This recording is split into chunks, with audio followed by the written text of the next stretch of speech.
من أصعب وأحسن التمارين بتاعة الليجز هي الفرونت سكواتس. طبعا ده تمرين صعب جدا ولازم تكون عديت بكل البروجريشنز بتاعة السكواتس في الابليكيشن. هحاول برضو أشرحه بالتفصيل عشان لو أنت بدأت في أدفانس بروجرام تكون عارف هتبدأ إزاي. ببدأ الستارت بوزيشن والبار محطوط على عضلات كتفي مش على العظم عشان ما يوجعنيش. بحاول أكون ماسك البار بإيدي كلها أو على صوابعي لو أنا ما عنديش الموبيليتي الكافية. أهم حاجة يكون القلب باصص لقدام تماما أو بارلل للأرض. بيكون الجريب أوسع من الشولدر بحوالي صباعين أو 3 بالكتير قوي. بحاول أخلي القلب باصة قدام تماما كأنها ماشية بارلل للأرض. بقف وقفة السكواتس العادية اللي هي أوسع من الهيبس بحوالي صباعين أو 3.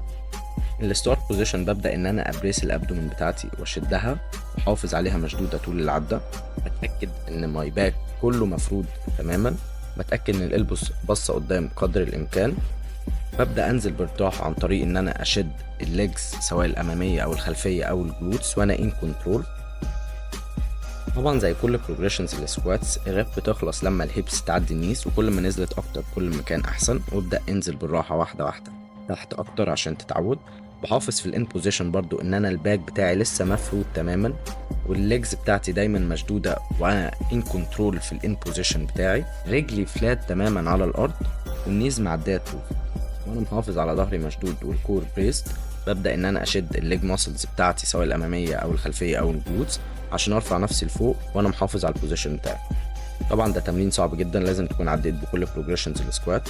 صور نفسك وانت بتتمرن عشان تتأكد ان انت بتتمرن صح، ولو عايز تسأل على اي تكنيك اسألنا على السبورت وهرد عليك في اسرع وقت.